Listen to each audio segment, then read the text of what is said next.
Now at Nanjing, you have one of the great, or really one of the most famous atrocities in World War II, and sadly, there's a lot of competition for atrocities in World War II. The Japanese were infuriated as they moved to Nanjing. It's also the capital of the GMD. It's the capital of China.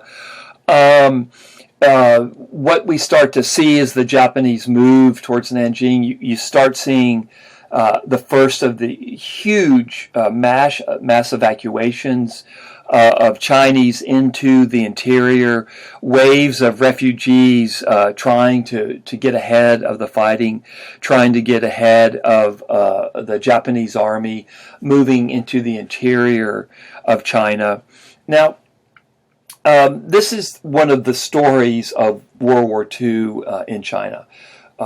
Tens of millions of Chinese being forced to leave their homes, becoming refugees, and moving into the interior. This has profound consequences on family structure in China, on the social structure of China. There's a real leveling in China.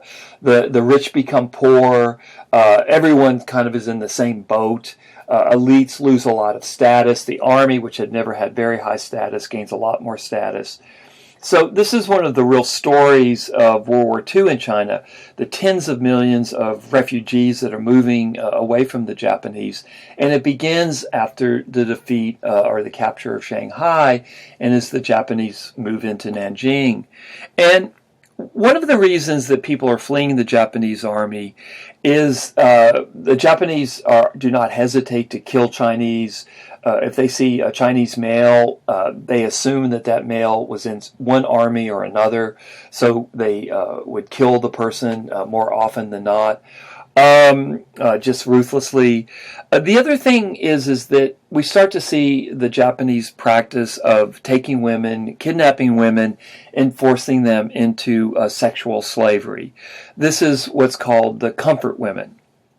So what the Japanese army would do, it would take young women captive. It would force them to have sex with Japanese soldiers. We think that during World War II, 200,000 women from Korea, China, the Philippines, Indonesia, everywhere the Japanese, all the territories the Japanese captured, women were, up to 200,000 women were forced into sexual slavery. They were forced to have sex multiple times a day with Japanese soldiers every day of the year. It's one of the real horror stories of World War II, and World War II has a number of horror stories. This is one of them. And to this day, the Japanese have never really made a full accounting of comfort women. They've said that these women were prostitutes. They've denied their complicity or their role in forcing these couple 100,000 women into sexual slavery, but the historical evidence is overwhelming. So this is one of the things, among many other things, that's forcing folks to evacuate. The fear of what will happen to their daughters. So the Japanese move towards Nanjing, and at Nanjing, they capture Nanjing. Chiang Kai-shek, this was his capital. He withdraws from the capital. And by December of 1937, the Japanese army is on the outskirts of the nationalist capital, Nanjing. And so this is a big feather in the cap of the Japanese army. It's a tactical victory and it's a political victory. They've captured the other side's capital. Not much of a defense is put up in Nanjing. And just after 4 days, the Japanese army captures Nanjing. And then you get the beginning of a very, very famous atrocity that begins in December and goes all the way until March. We think between 40 and 200,000 troops and civilians died in Nanjing. These are folks that were captured. They're not fighting the Japanese. The Japanese commit just horrendous atrocities, bayoneting prisoners that are alive, tied to a stake, mass beheadings, mass murder, mass sexual assault, the killing of civilians. As I said before, any Japanese male was considered any Chinese male was considered potentially a member of the Chinese army, so they were often executed on the spot. So it's horrific what happened in Nanjing, but what historians of World War II in China want to point out is it just didn't happen in Nanjing. This was the Japanese MO. This is how the Japanese operated in the areas that they occupied. So what you see in Nanjing is not unique. It just becomes the most famous of the many, many atrocities that occurred that Japanese troops visited upon the Chinese during World War II. Like I say, it's very, very close, and it's what the Japanese did in China. It's not a heck of a lot different than what Hitler is doing on the Eastern Front. Hitler has a different ideology, the whole idea of Jews, and the Jews have to be killed because they're a conspiracy, and so the Japanese don't have that.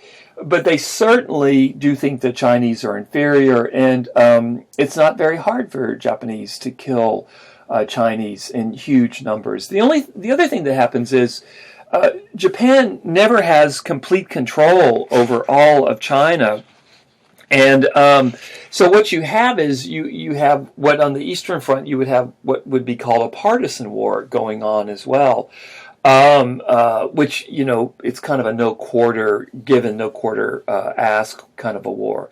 The other thing is the Japanese, and Laurie talks about this, they begin massive bombing, even if they don't occupy a Chinese city. They begin massive bombing of Chinese cities as well, which kills, tens of thousands, hundreds of thousands of Japanese during World War II.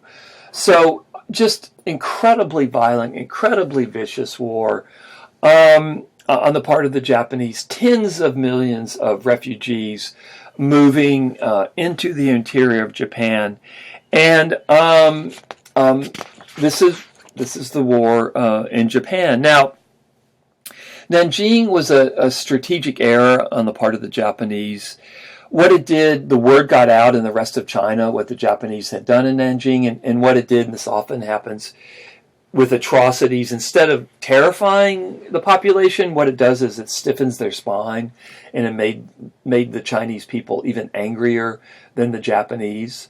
So it backfired on the Japanese. It didn't intimidate the Chinese at all. What it made them do was want to fight to the end and not to give up.